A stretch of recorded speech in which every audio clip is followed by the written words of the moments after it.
Au nom du Père, du Fils et du Saint-Esprit. Amen. Que la paix et l'amour de notre Seigneur Jésus-Christ soient toujours avec nous, mes frères et mes sœurs, dans la foi chrétienne. Nous poursuivons le partage de la parole de Dieu au travers de la formation des disciples devenus apôtres. Pour cela, nous allons prendre le livre de Saint Matthieu, chapitre 26, du verset 20 au verset 25 qui dit, et je cite, « Le soir venu, il était à table avec les 12. Pendant qu'il mangeait, il dit, « En vérité, je vous le déclare, l'un de vous va me livrer. » Profondément attristés, ils se mirent chacun à lui dire, « Serait-ce moi, Seigneur ?» En réponse, il dit, « Il a plongé la main avec moi dans le plat, c'est lui qui va me livrer. » Le Fils de l'homme s'en va selon ce qui est écrit de lui. Mais malheureux l'homme par qui le Fils de l'homme est livré. Il aurait mieux valu pour lui qu'il ne fût pas né, cet homme-là. Judas, qui le livrait, prit la parole et dit, « Serait-ce moi, Rabbi ?» Il lui répondit, « Tu l'as dit. » Mon frère, ma sœur, l'enseignement précédent, nous avons abordé le verset 20 et une partie du verset 21. Aujourd'hui, nous allons aborder le verset 21 en plusieurs étapes, car ce verset est riche de leçons spirituelles. Chaque fois que je médite ce verset, mon cœur saigne. Je souffle dans ma chair parce que je me reconnais au travers de cette parole. Hier, j'ai fait saigner le cœur de mon maître à penser, l'Emmanuel, Dieu est avec nous. Et cela à tort. En vérité, je vous le déclare, l'un de vous va me livrer. J'ai promis de parler du pendant. Le Saint-Esprit en a décidé autrement. Donc, l'enseignement prochain, je parlerai du pendant. L'un de vous va me livrer. Permettez que je lise la définition de livrer. C'est un verbe transitif. Mettre quelqu'un au pouvoir de quelqu'un. Exemple, livrer un coupable à la justice. Deuxième définition, soumettre à l'action de quelque chose. Exemple, livrer quelqu'un à la mort. Mon frère, ma sœur, c'est lui qui s'exprime. C'est mon maître à penser. L'Emmanuel, Dieu est avec nous. Le Verbe qui s'est fait chair. Le Fils du Dieu vivant, la figure palpable, physique de l'amour de notre Père, Abba, l'être suprême au monde. C'est la parole vivante. Jésus s'adresse aux 12, pas à n'importe qui, encore moins à des païens. Les disciples sont quasiment au soir de leur formation. Et le Christ leur donne de comprendre que parmi eux, il y a un esprit démoniaque. Il y a un démon. Ce n'est pas moi qui le dis. Prenons le livre de Saint Jean. Jean 6, verset 70. Et l'un de vous est un démon.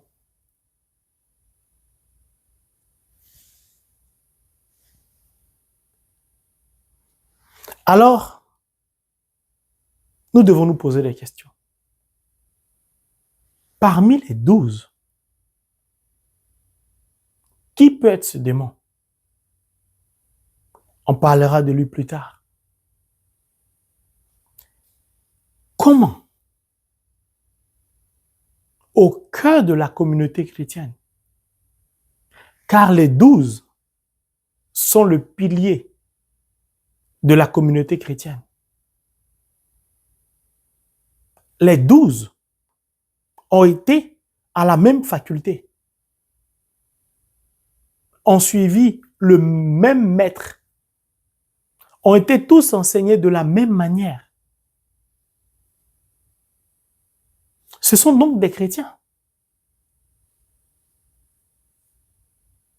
Ils vivent, ou du moins ils sont censés vivre en communauté chrétienne, en communion spirituelle. Ils sont en présence de l'être suprême au monde, de la parole vivante, du Verbe qui s'est fait chair. C'est très étonnant.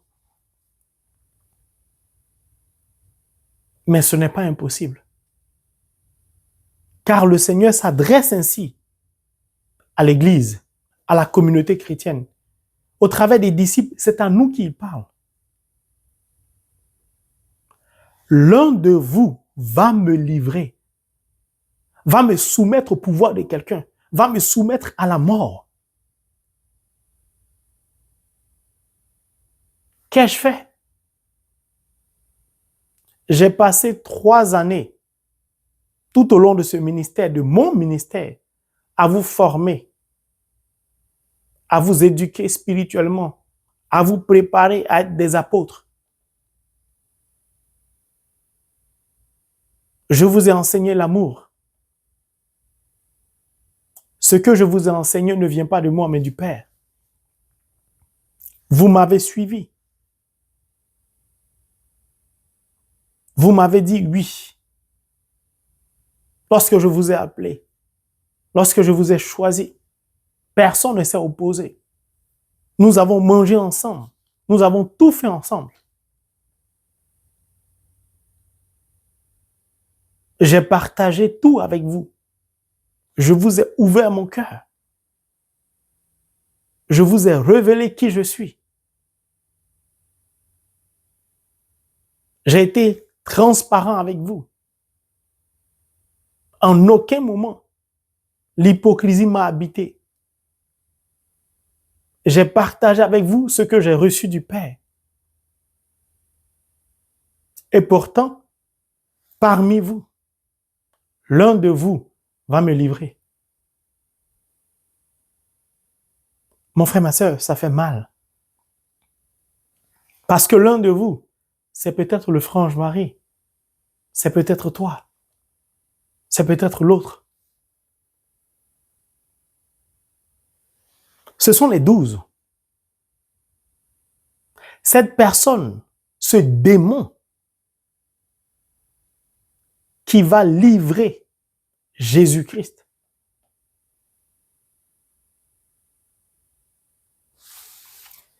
C'est tellement difficile pour moi de dire ça. Ça me fait mal.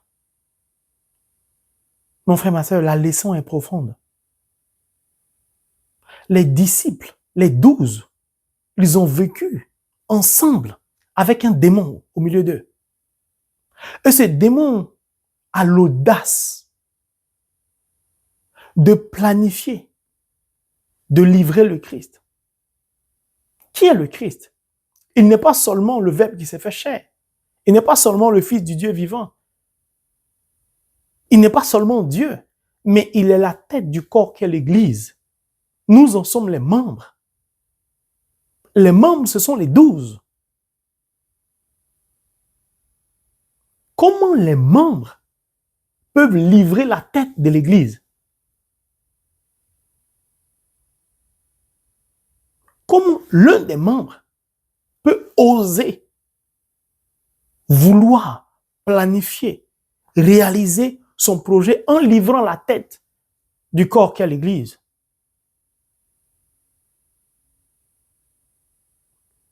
La mission du démon est claire. C'est de s'en prendre dans la tête de l'Église. Parce que pour lui, les membres du corps que nous sommes, nous ne sommes rien à ses yeux. Parce qu'il sait que beaucoup de chrétiens ont du mal à tenir dans le temps. Le diable sait que notre vie de prière est en dents de scie. Notre attachement à la parole est en dents de scie. La conformité de notre vie à la parole de Dieu est en dents de scie. Nous ne reflétons pas la parole de Dieu au travers de notre vie de manière générale. Nous faisons semblant. Nous reflétons la parole de Dieu en dents des scies dans notre vie. C'est pourquoi il peut séjourner au cœur de la communauté chrétienne, au cœur de l'Église que nous sommes censés être. Il peut résider, demeurer au cœur d'un groupe de prière, au cœur d'un ministère, sans que personne ne s'en aperçoive. Les 12 étant ensemble, personne ne s'est aperçu de la présence d'un démon. Personne.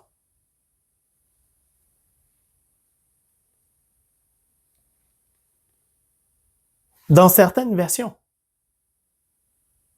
Jésus dit clairement, « Je sais parmi vous qu'il y a beaucoup qui ne croient pas. » Mon frère, ma soeur, ils étaient 12, mais tous ne croyaient pas. Ils ont suivi le Christ sans croire. Pour certains, si vous ne croyez pas en la parole de Dieu, vous êtes dans l'incapacité de discerner afin de reconnaître la présence du démon au cœur de la communauté chrétienne.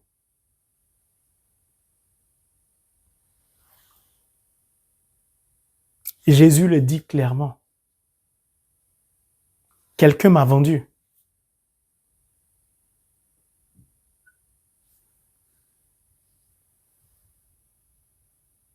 Nous avons le pouvoir de nous détruire les uns les autres. Lorsque Jésus dit « l'un de vous va me livrer », c'est le Verbe qui s'est fait chair. Donc, c'est celui qui a pris notre condition humaine.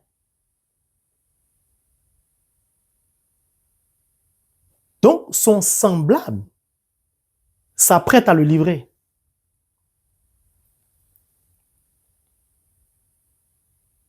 À le soumettre au pouvoir de la mort.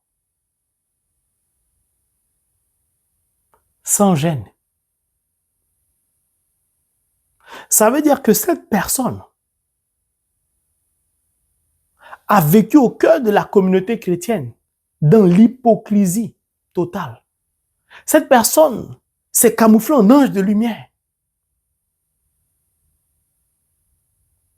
Mais cette personne a oublié, Hébreux 4, 13, que tout est subjugué par son regard. Tout est nu à ses yeux. Mon frère, ma soeur, ça veut dire quoi? Si nous faisons semblant avec la parole de Dieu, the word of God, nous nous exposons à un danger mortel. Si nous plaisantons avec la parole de Dieu, si nous faisons semblant de nous attacher à la parole de Dieu, si nous faisons semblant de communier à la parole de Dieu, si nous faisons semblant d'aller prendre l'Eucharistie alors que nous ne sommes pas en état, nous permettons ainsi au diable de prendre possession de notre être pour accomplir ses projets. Le diable fait de nous donc son agent, un de ses instruments, pour s'en prendre à l'Église, que pourtant nous sommes censés représenter, constituer, être.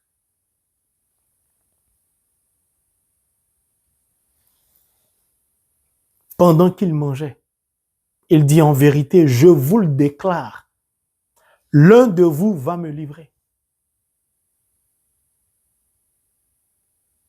Mais les 12 sont baptisés. Comme nous sommes baptisés aujourd'hui. Les 12 sont donc enfants de Dieu, comme nous sommes enfants de Dieu. Donc même enfants de Dieu, même baptisés, même chrétiens, nous sommes capables de nous trahir. Nous sommes capables de nous livrer entre nous. Si l'un des 12 a été capable de livrer le Christ, qu'est-ce qu'il ne sera pas capable de faire des 11 qui restent? En livrant la tête, n'est-ce pas que les 11 tombent?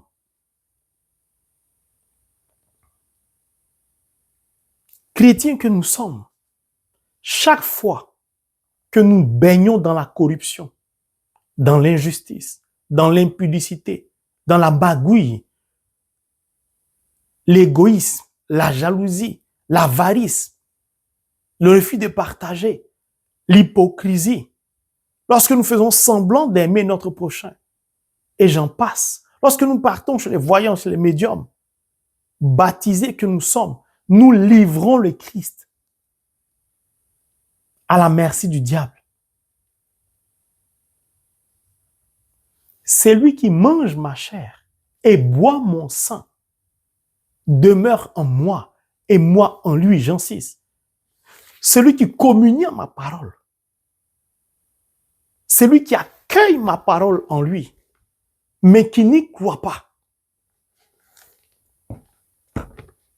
celui-là me livre. Pourquoi? Lorsque je baigne dans le péché et que je communie, je fais entrer le Christ dans un corps souillé, lui qui pourtant est saint. Je le livre donc à la mort. Je remets en cause le sacrifice unique, ultime, le prix de sa vie pour que je sois libre de l'esclavage du diable et heureux. Je retourne donc à ma condition initiale. Je rends le sacrifice du Christ nul sur ma vie et pour ma vie. Ce n'est pas pour lui, c'est pour moi. Ça veut dire quoi? Franchement, je vais être clair. Parce que la leçon est profonde. C'est lui qui va te livrer de manière générale. Et c'est lui qui est toujours proche de toi. Je recommence. Beaucoup de chrétiens qui s'attachent à la parole de Dieu, qui conforment leur vie à la parole de Dieu, qui s'attachent au Christ, qui décident de faire un avec le Christ, de demeurer dans la parole de Dieu, parfois s'offusquent, sont choqués de voir que ce sont les membres de leur famille, parfois leur père, parfois leur mère, parfois leurs frères, même père, même mère, demi-frère, demi-sœur, parfois leur meilleur ami, parfois le collègue avec qui on rit au travail, parfois le serviteur de Dieu qu'on fréquente, peu importe, sur la paroisse, le groupe dans lequel on est, on pensait qu'on était une famille. Parfois, ce sont ceux-là qui nous livrent, c'est-à-dire qui nous soumettent au pouvoir du diable, qui nous soumettent à la mort. Ce sont ceux-là qui détruisent l'Église, qui détruisent les groupes de prière, qui détruisent les ministères, qui détruisent le travail, qui détruisent des vies. Et ça choque beaucoup, parce qu'on ne pouvait pas s'y attendre. Mon frère, ma sœur, le Seigneur nous interpelle au travers des disciples. Il leur dit, vous n'avez pas été capables, en dépit de ma présence, de discerner la présence du diable au cœur de la communauté chrétienne, à vos côtés. Vous mettez donc en péril, vous mettez en danger le ministère que je désire vous confier.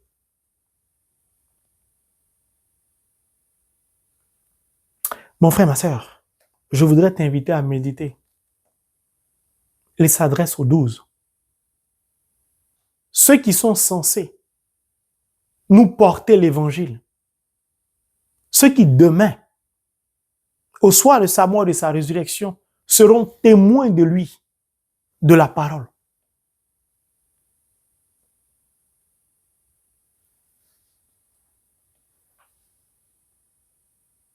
Nous devons nous remettre en cause sur notre réel attachement à Jésus. Nous devons revisiter notre sacrement de baptême. Nous devons nous interroger à savoir, est-ce que chaque jour, je contribue à livrer le Christ au travers de mon mode de vie.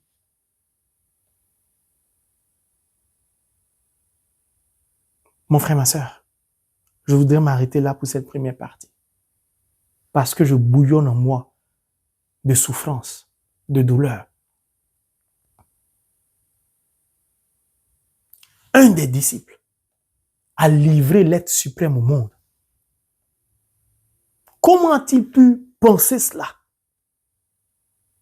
Comment? Jésus attire notre attention sur le fait que l'homme est capable de tout, même du pire. C'est pourquoi le prophète Jérémie n'a cesse de nous interpeller en disant le cœur de l'homme est mauvais. Livrer quelqu'un qui t'a tout donné, il faut être rempli de l'esprit démoniaque pour agir de la sorte. Ce n'est pas dans le monde. Je précise et j'insiste là-dessus. Ce n'est pas auprès des païens que cela se passe. C'est au cœur de la communauté chrétienne. C'est au cœur de l'Église. On pouvait tout imaginer. Pas ça. Le diable s'acharnera toujours à vouloir livrer l'Église, à vouloir nous livrer au pouvoir de la mort. C'est à nous d'écouter la parole de Dieu. C'est à nous de nous attacher au Christ. C'est à nous de faire un avec le Christ pour empêcher le diable de parvenir à ses fins dans notre vie. Tout dépend de nous. Car si nous faisons semblant avec le Christ, nous allons payer le prix fort. C'est pourquoi le monde est dans cet état. Trop d'hypocrisie sur les paroisses. Trop d'hypocrisie dans les ministères. Trop d'hypocrisie. Trop de bavardage, trop de critiques, trop de semblants. On a du mal même parfois à reconnaître des chrétiens au travers de certaines situations. Saint Paul a reproché cela à Pierre.